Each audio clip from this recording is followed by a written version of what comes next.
Former President Donald Trump made an appearance at the NABJ, the National Association of Black Journalists event, and let's just say it was fiery. It was astonishing. The circumstances itself were absolutely crazy. Trump was held off the stage waiting for some 34 minutes to go on because there were microphone issues. The microphone issues then manifested themselves during the interview. During the interview, they were talking past each other. Trump himself was facing a jeering crowd. Many people there were very upset that he even appeared in the first place. And it went off the rails from the very, very first answer. Let's take a listen. I want to start by addressing the elephant in the room, sir. A lot of people did not think it was appropriate for you to be here today.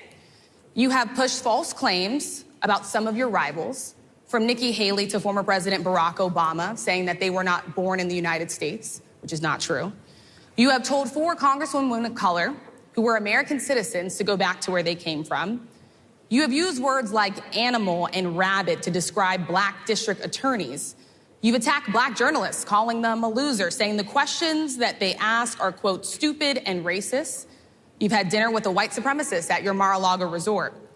So my question, sir, now that you are asking black supporters to vote for you, why should black voters trust you after you have used language like that? Well, first of all, I don't think I've ever been asked a question so in such a horrible manner. First question. You don't even say, hello, how are you?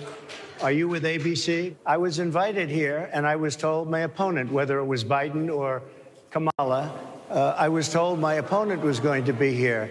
It turned out my opponent isn't here. You invited me under false pretense.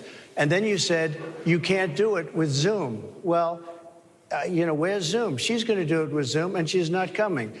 And then you were half an hour late. Just so we understand, I have too much respect for you to be late. They couldn't get their equipment working or something was wrong. Mr. President, I would love if you can answer the question on your rhetoric and why you believe that black voters should trust you with another 4 years. I have been the best president for the black population since Abraham Lincoln. That's my answer. Better than President Johnson, who signed the Voting Rights Act? And for you to start off a question and answer period, especially when you're 35 minutes late because you couldn't get your equipment to work, in such a hostile manner, I think it's a disgrace.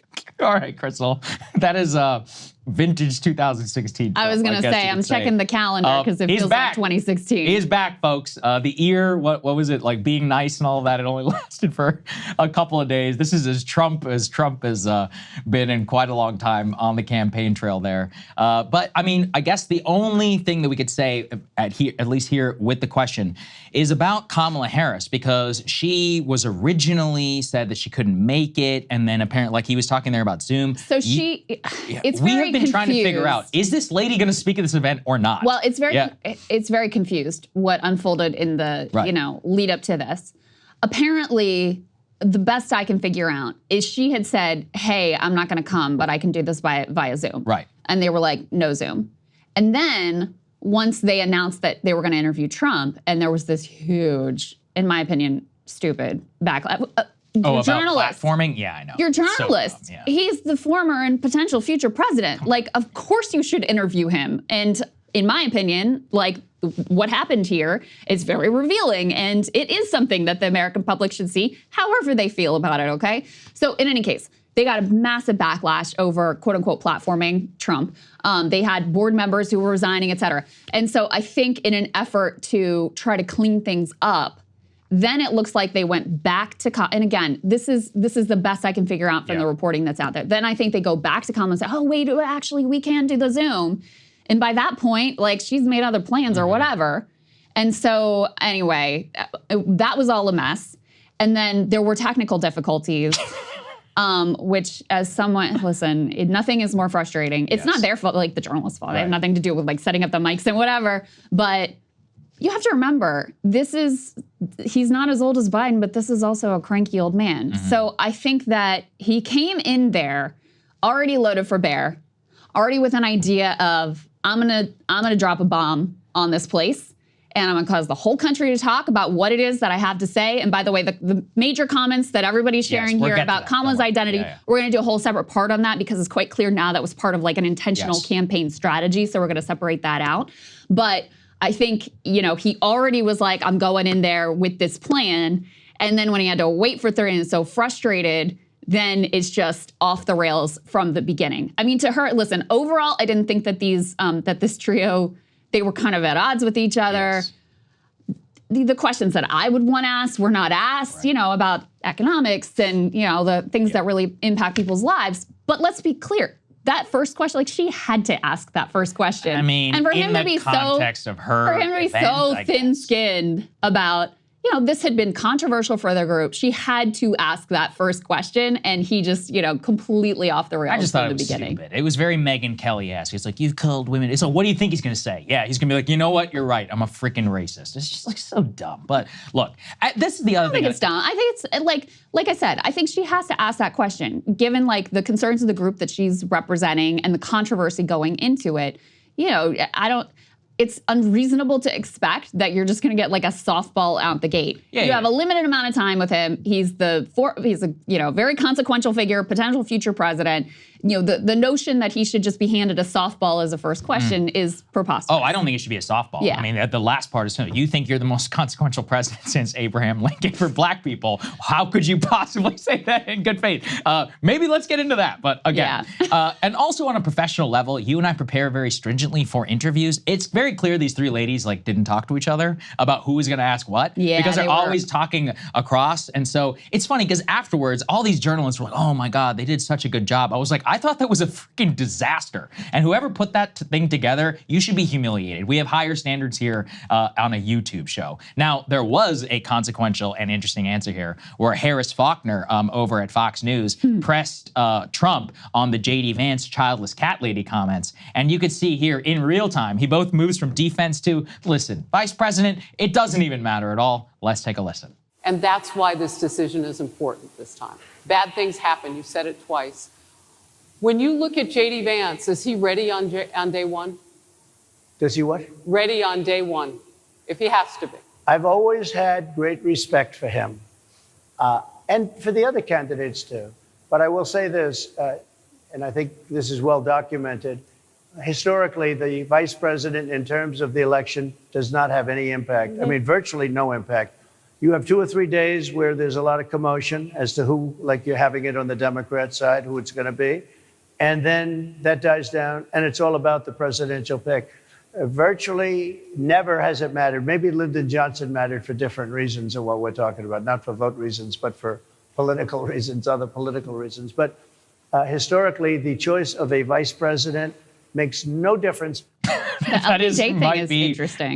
What's up? The LBJ thing is interesting. I didn't actually catch that the first time I listened. Because what he's saying is that because JFK was assassinated, that's why he ends up being consequential. Right. Because Trump has previously praised Roger Stone, they're friends. Right. Roger wrote a whole book about how LBJ is actually the one who killed JFK. And so I was like, did he mean it in terms of LBJ was a part of the assassination? That's kind of immediately where my mind went to. I was like, is he implying that LBJ was part of a conspiracy to assassinate JFK? Wow. Look, I don't know. It was definitely... You can read a lot of things into those comments. What's funny, though, is that, if you actually know the history, he is right. One of the things that was very present at the 1960 convention is that people were very upset with the Democratic Party at that time was totally split between the Southern conservatives and the Massachusetts Northeast liberals. The Massachusetts and Midwestern liberals all supported civil rights. Obviously, the states didn't, and they weren't going to back anybody who was a number 2 on the ticket unless it was somebody who was anti-civil rights. In their head, they believed that Johnson, who had kind of bamboozled them his entire life, was against civil rights and was a Southern ally. And so his adding to the ticket was actually very, very consequential for at least bringing over some of the Democratic senators and in trying to push back against the George Wallace rising segregationist South sentiment in the South. So I think he unintentionally was correct about why LBJ, I actually do think, is probably the most consequential vice presidential pick in modern history. I mean, both because he that's became president, that's obviously and fair. because of what, also he basically stole the state of Texas for JFK whenever it came to the elections. So Fact check, true. Yeah. But obviously the bigger takeaway here is he gets asked a very direct question, is JD Vance ready on day one? And he does not say yes. No, he doesn't say yes. Such a gimme. That is such a gimme. Even if you don't believe it, of course you say yes. you picked this vice president because you believe they're ready on day one. And he dodges the question. And then he goes on to say, he says something that, oh, I have respect for him. I have respect for a lot of people. And then he goes on to say, Josh Barrett tweeted, like, it's very clear this is what his advisors are telling him when he's freaking out about the pick himself. And vice president doesn't matter anyway. So whatever, who cares whether he's good or bad already on day one? Trump is never going to, Trump's be like, you know, I think in Trump's mind, he's like, ready on day one. What about me? I'm ready on day one. I'm here. I'm ready to go. Anything that could possibly, you know, upstage him, cause problems for him. And, you know, look at Project 2025. I mean, the most slavishly devoted people to Donald Trump. And the moment they cause an issue for him, he's like, I'm going to cut you loose. I'm never going to talk to you or see you again, and I'm going to declare war on you. This is his part of his MO. This is as close as you will get to confirmation that Trump does regret his choice right here. Being unwilling to say like really a single positive thing about JD Vance, being unwilling to say that your vice presidential pick is ready on day one is really something. And so, yeah, for him to go on this tangent about like, well, who cares about him? He doesn't really matter anyway. See, I read it as that's what he would say about anybody who he had picked. I'm not sure he would have said that necessarily about Doug Burgum or any of these other folks. Because if Burgum was the nominee, yeah, I get it. He codes more normal. He has actually said more positive things about Doug Burgum, I think, at this point than he has about JD Vance. Straight out of central casting. Yeah, and he also, he did a whole thing about Doug Burgum that was interesting, where he's like, you know, he's a little too nice. He doesn't realize sometimes a little controversy is a good thing. Something like that. This is what I mean with this man. It's like you can never win, okay? So I don't know if I would put it that way. I would just say with Trump, anytime that you're causing even an inkling of an issue for him, he's going to immediately nuke you and throw you under the bus and remind you kind of your place. Yeah. Now, as JD Vance, said, you are on your own. That was very clear. I think that's always been. And I think anybody who's going into that job should have been very clear-eyed that loyalty only goes one way in that relationship. Let's put this up here on the screen from April Ryan. So she reported kind of what you were saying, Krystal, about the NABJ. They shut down a conversation for a virtual town hall because apparently Harris said that she needed to be in Chicago or they said that she needed to be in Chicago in person. Only then, after they began to ask her to consider it, then yesterday afternoon they moved on after being told no about being in person. Then they came back and they asked for a VP surrogate. What, like Megan Thee Stallion, Oprah, or Barack Obama? Yeah, we're going to interview Trump, and then after that, we're going to ask Megan Thee Stallion's opinion. Okay? Yeah, I mean, Oprah, maybe, whatever. Obama, okay. Obama is the only legitimate one. Hey, Mr. President, did you ask Joe Biden to drop out of the race? Yes or no question. Yes or no question. And he's going to try. I mean, that's actually newsworthy and interesting. I would honestly take that. Yeah, I would take that. But Oprah, Megan Thee Oprah Stallion? even like endorsed in this race yet? I don't know. Megan Thee Stallion is hilarious, but anyway, whatever. yeah. Okay, so anyway, that's so basically, what was going on behind the scenes. According to April Ryan, what happened is Kamala said she could do virtual. They were like, no, we want you in person. She said no to in person. Then we had this freak out about Trump. Then they're like, oh, maybe we can do virtual, whatever. Anyway, so that's the backstory. It was definitely how this all went down. I still think it was a mistake of Kamala not to clear schedule and actually try and get it done because the optics of it are ridiculous. It's like, why is Trump in the midst of obviously a very hostile environment where people were like weeping and jeering, in the back and gasping, all of these people, and why didn't she show up or at least, try to make it work? I get that people are busy, but also look, politicians are a lot less busy than you would think sometimes. They can do,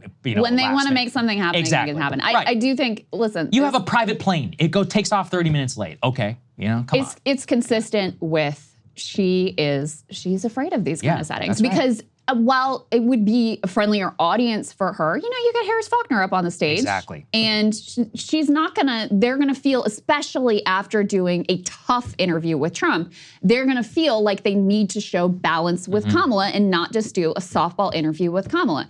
And, she is nervous about those settings, and she has reason to be nervous about those settings because in the past it hasn't gone that well for her. So I think you're right about, if it went well for her, then it was a missed opportunity for her to get out there. And obviously this became like the big story of the day and she becomes a sideshow to it.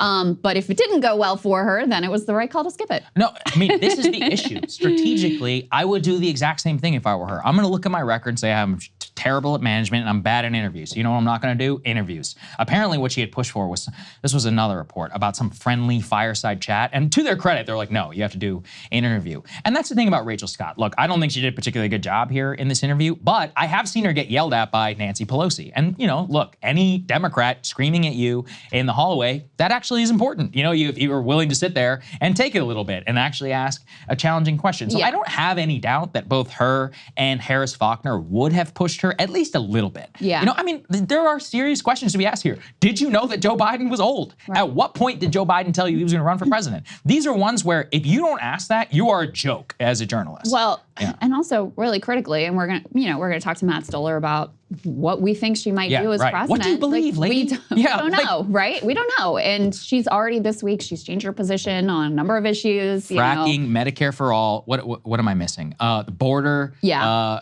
No, there's one more. No, that's still on the list. That one's still out there. There's another one that's out there. You know, she's in a tough spot to reconcile who she wants to be now in this context versus who she's been in the past or what she's run on. And there are difficult questions, obviously, out there for the taking that you would be irresponsible as a journalist not to ask. And I do think that these journalists would have asked her some of those questions.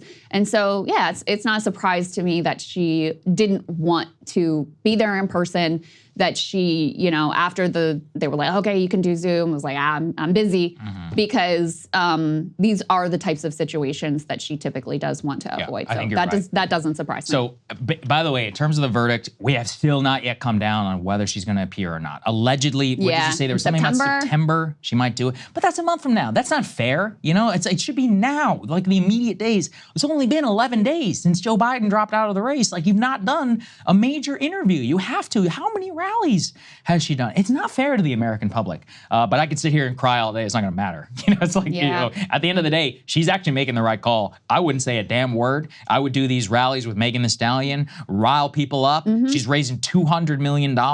1 in 200 something Americans is donating to her campaign. Now you're going to get a VP pick and get an ocean of Wall Street money. You know, maybe flirt a little bit with this whole Lena Khan thing. 100 something venture capitalists, multi-billionaires signed a letter backing her. This is the best position a Democratic candidate has been in basically since Obama and, I mean, early Hillary Clinton, before some of the worst parts of her were coming out. So, and let's be honest, I mean, this is the new reality. Yes, is mostly candidates don't feel the need to subject themselves to anything that may even approach a hostile interview. Joe Biden certainly didn't. You know, he would go on some like wellness podcast or on, you know, some totally, not even a journalist, like softball, such a late night or whatever.